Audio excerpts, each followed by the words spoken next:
द्वार तक सुगमता पूर्वक लोग आ रहे हैं, जा रहे हैं।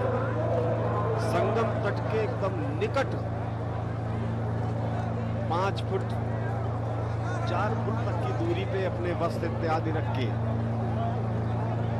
वो विचरण कर रहे हैं, स्नान कर रहे हैं।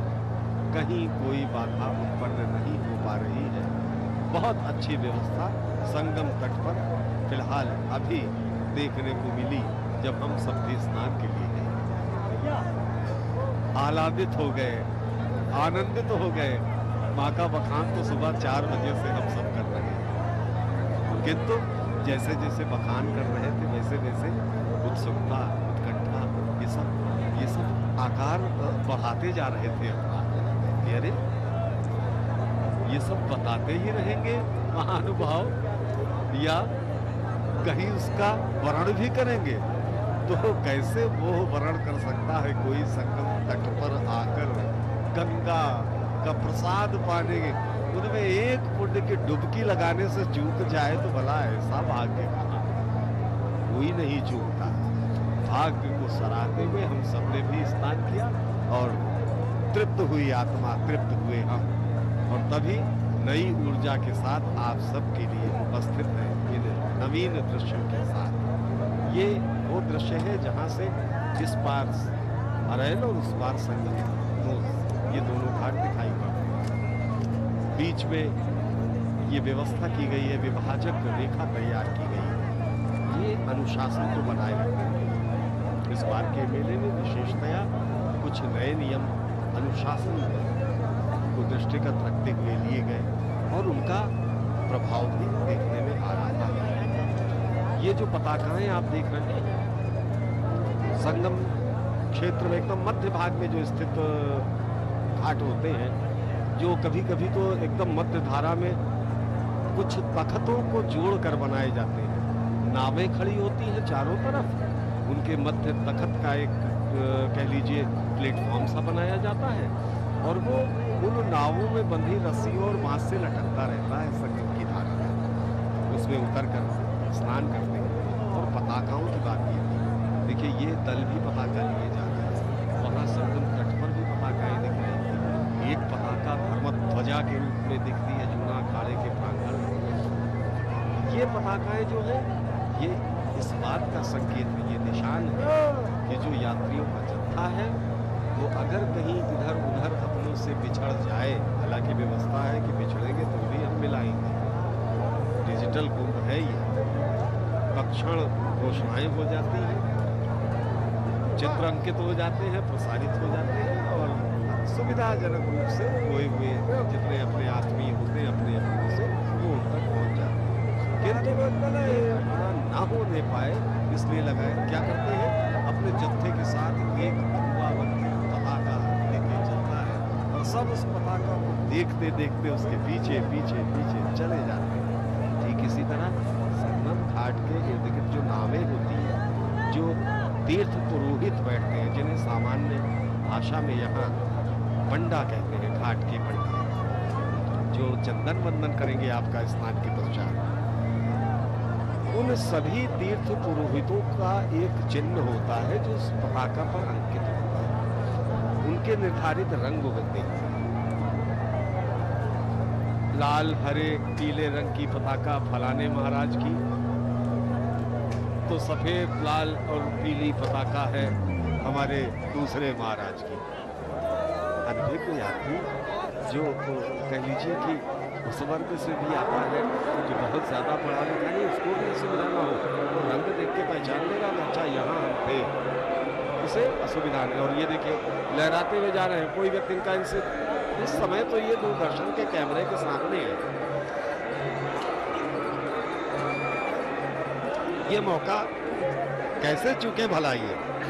ये कैमरे के सामने आकर उत्साह प्रदर्शित कर रहे हैं, दोनों हाथ हिलाकर अपने स्थान, अपने जिस देश से, जिस स्थान से, जिस प्रदेश से, जिस गांव से, जिस शहर से, जिस गली से, जिस मोहल्ले से आए हैं, वहां तक वो संदेश पहुंचा रहे हैं, ये हाथ हिला करके, देखो हम आ गए तीर्थराज प्रयाग, या फिर देखो हमने पाली कुंड की डुबकी। ये वही जनसमूह है।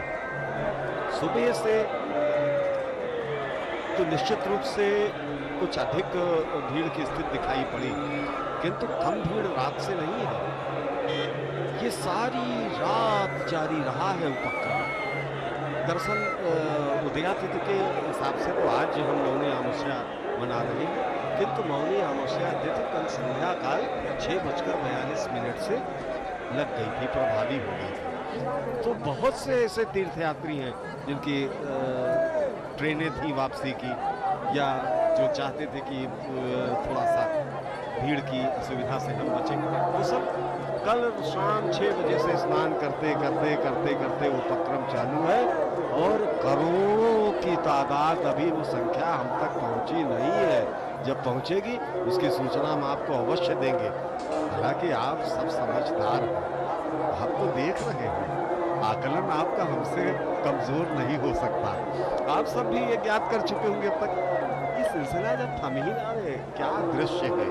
आप देखें, एक तरफ इधर संगम स्नान चल रहा और बीच में इधर भी और उधर भी नावें आती जाती, नौका विहार का भी आनंद लोग कर रहे हैं और अपने गंतव्य की तरफ भी जा रहे हैं। ये देखिए, और उसी बीच में ये साइबेरियन पक्षी, ये विशेष रूप से हमने तो आग्रह किया था इस बात का कि ये शोध होना चाहिए। प्रायः ये विदेशी मेहमान हमारे जो हैं हर वर्ष आते हैं माघ के महीने में यहाँ, किंतु ये पाया गया है, मैंने बताया जैसा कि ये छठा कुंभ में कवर कर रहा हूँ, तो मैंने इन पे विशेष ध्यान दिया कि कुंभ पर्व का जब अवसर होता है तो इनकी संख्या अचानक 1 से 10 गुना तक दिखाई पड़ने लगती है। तो ये कैसा आश्चर्य है।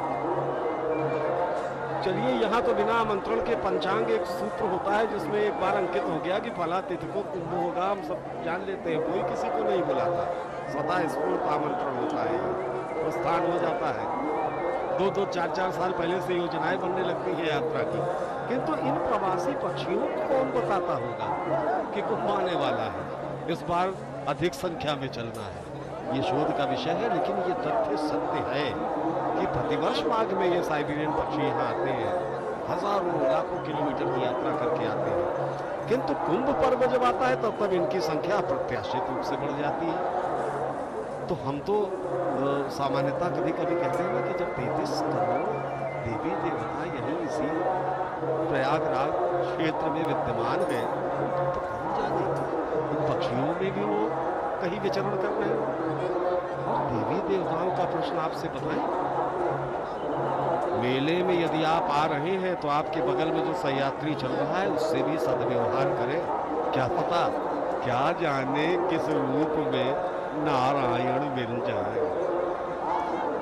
आपके साथ साथ चल रहा व्यक्ति हो सकता है साधारण हो, क्या पता आप भी इस समय देवत्व के रूप में हो। इसलिए गंगा तीर्थ क्षेत्र में आने के बाद प्रत्येक व्यक्ति, प्रत्येक वस्तु, प्रत्येक क्रिया, ये सब कुछ हम मानते हैं देवत्व का अंग है।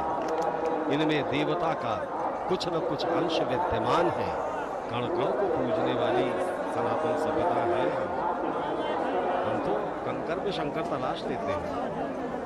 हमें कंकड़ फेंको तुम, हमें उन्हें शंकर बना देंगे। हमें वो कुव्वत है, वो क्षमता हमारी सनातन सभ्यता ने हमको दे रखी है। आनंदित होते हुए ये सब श्रद्धालु डुबकी लगाने के बाद तो आनंद का भाव ही, पुरुषार्थी जी देखिए क्या, ये देखिए अठेलियां भी करते हैं।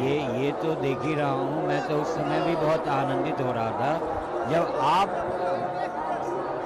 माँ गंगा के पावन जलराश में स्वयं स्नान करने का सौभाग्य पाए और खूब मन से आपने माँ गंगा का स्नान किया।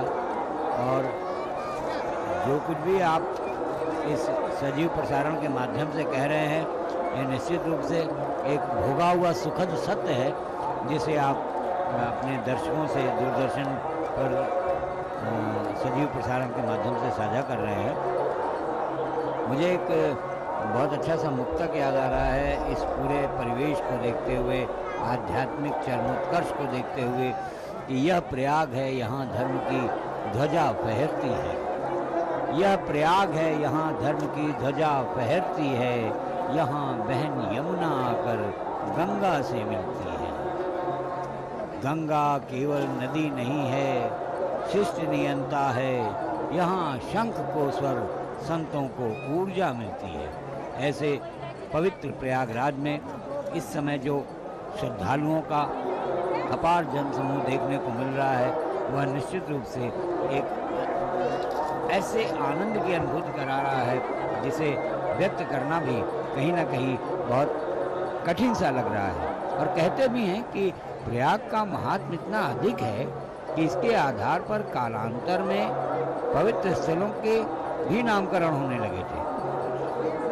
शास्त्रों में कई अन्य प्रयागों का भी उल्लेख होता है, जैसे हरि प्रयाग, कर्ण प्रयाग, देव प्रयाग, रुद्र प्रयाग, विष्णु प्रयाग आदि कई ऐसे प्रयाग की महत्ता को जानते हुए आगे अपने एक और विशेषण लगाकर और प्रयाग की महानता को अपने साथ जोड़ने का प्रयास किया कई ऐसे स्थलों ने, नगरों ने।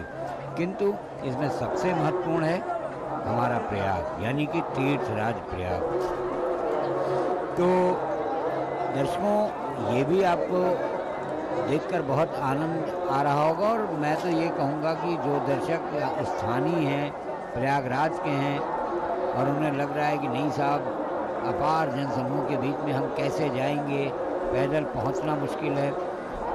मुझे लगता है कि यदि लक्ष्य आप अपना बना लेंगे तो आपको माँ गंगा के इस पुनीत जल में, जिसमें आज अमृत बरस रहा है, और आपको स्नान करने का सौभाग्य मिल सकता है। और ऐसा भी नहीं है कि आप भीड़ से घबरा जाएं और ये सौभाग्य अपने हाथ से जाने दें। मैं तो यही कह सकता हूँ कि ये सच है कि प्राचीन काल से ही प्रयाग का एक दिव्य और पवित्र महत्व रहा है, स्थान रहा है, और संगम अथवा त्रिवेणी के कारण इसकी महानता और मान्यता प्राचीन काल से ही सिद्ध भी होती रही है। प्राचीन काल में यह केवल नगर नहीं, एक धार्मिक नगर हुआ करता था। देखिए, अपने टीवी स्क्रीन पर आप देख सकते हैं कैसा धर्म और राष्ट्र का ध्वज लेकर आगे बढ़ रहे हैं। इस उल्लास को व्यक्त करने के लिए इनके पास सिर्फ ये ध्वज हैं, और दोनों ध्वज के माध्यम से ये अपनी प्रसन्नता जाहिर कर रहे हैं, अपनी राष्ट्रवादिता और अपने सनातन धर्म की जो ध्वजा है उसको लहराकर अपने भक्ति भाव को भी प्रदर्शित कर रहे हैं। देखिए, मेले में तरह तरह के सामान बिक रहे हैं, बच्चों के लिए बंसी बेचने वाले खड़े हुए हैं, गुब्बारे बिक रहे हैं, लोग मोलभाव भी कर रहे हैं, खरीद भी रहे हैं।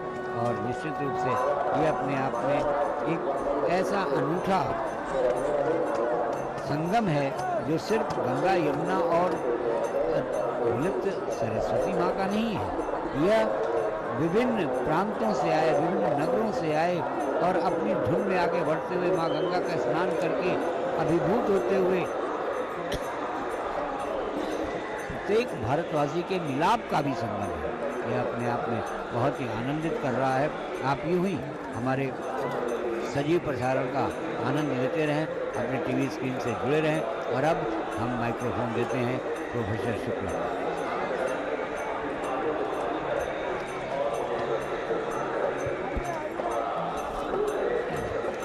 धन्यवाद सम्मान्य पुरुषार्थी जी। आप हमारे सभी दर्शकों को जो YouTube, Doordarshan national, DD Bharati और OTT वेब पर ये सारे कार्यक्रम देख रहे हैं, और मुख्य रूप से यह जो दृश्य है, यह दृश्य भारत में मुझे नहीं लगता कि अगले 12 वर्षों तक हम सबको देखने का सौभाग्य मिलेगा।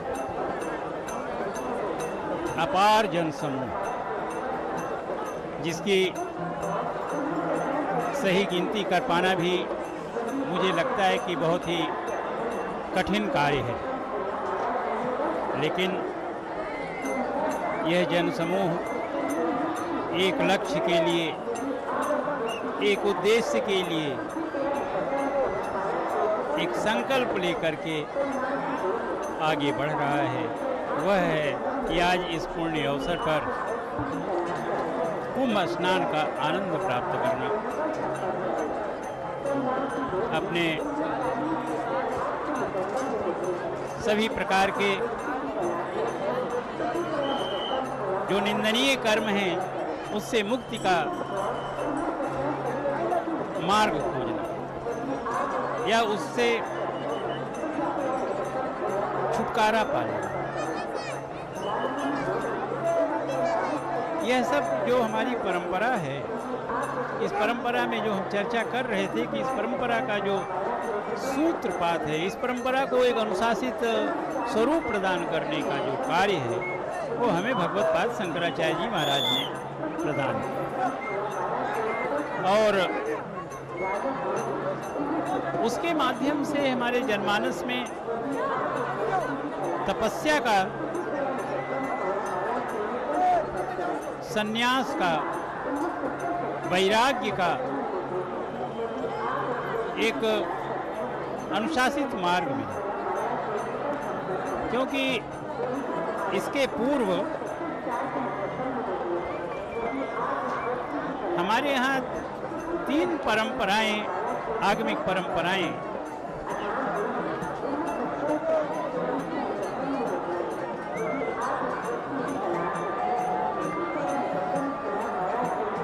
वैष्णव परंपरा, शैव परंपरा और शाक्त परंपरा। तो अखाड़ों का जो सूत्रपात है, अखाड़ों की जो स्थापना है, उसमें से जो दशनामी अखाड़ा संप्रदाय है, अखाड़ा जो दशनामी नागा सन्यासियों का जो समूह है, वह विशेष रूप से शैव संप्रदाय से जो है वो शैव अनुशासन परंपरा से युक्त, क्योंकि यह उस समय प्रारंभ हुआ जब समाज में धीरे धीरे वर्ण और आश्रम की जो व्यवस्था की गई, उसमें कुछ न कुछ जो है न्यूनता आने लगी। तो उसके लिए उस अनुशासन को बनाए रखने के लिए हमारे भगवान शंकराचार्य जी महाराज ने मठों के साथ साथ अखाड़े की स्थापना की। अब जब एक एक पीठ की जब स्थापना की, पीठ के साथ पीठ के देवता, पीठ का प्रेरणा वाक्य, यह भी उपस्थित किया। जैसे उन्होंने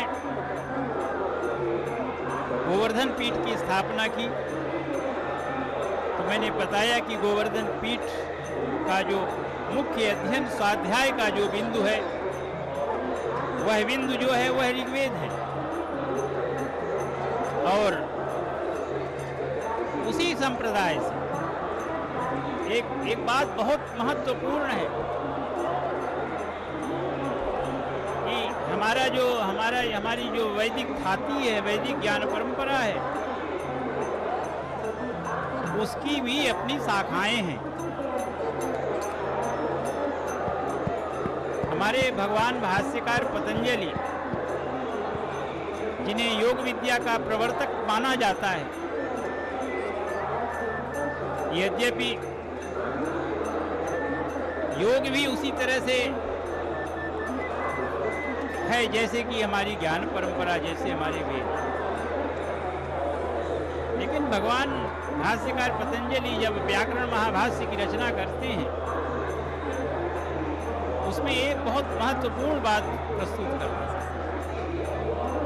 वह यह कि इस समय हमारे संपूर्ण भारत में वेद की 1131 शाखाएं हैं। दूसरे शब्दों में कहें कि जो ज्ञान परंपरा का जो स्वरूप है वो 1131 रूप में उपस्थित है। अब भारत में इसलिए ऐसे अमृत महाकुंभ का स्वरूप आवश्यक है क्योंकि 1131 शाखाओं में से अब भारत में केवल 14 शाखाएं प्रचलित हैं। उस शाखा परंपरा में जो ऋग्वेद की शाखा परंपरा है उसमें भगवत्पाद श्री शंकराचार्य जी महाराज ने गोवर्धन पीठ के लिए जो प्रेरणा मंत्र उपस्थित किया वह था प्रज्ञानम ब्रह्म, और उसके लिए एक अलग अलग संप्रदाय की स्थापना की। उसके लिए गोवर्धन पीठ के लिए कहा कि ये भोगवार संप्रदाय को स्वीकार करेंगे,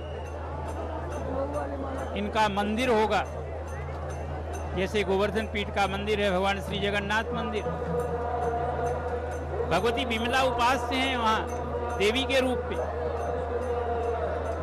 इस तरह से एक एक पीठ के लिए उन्होंने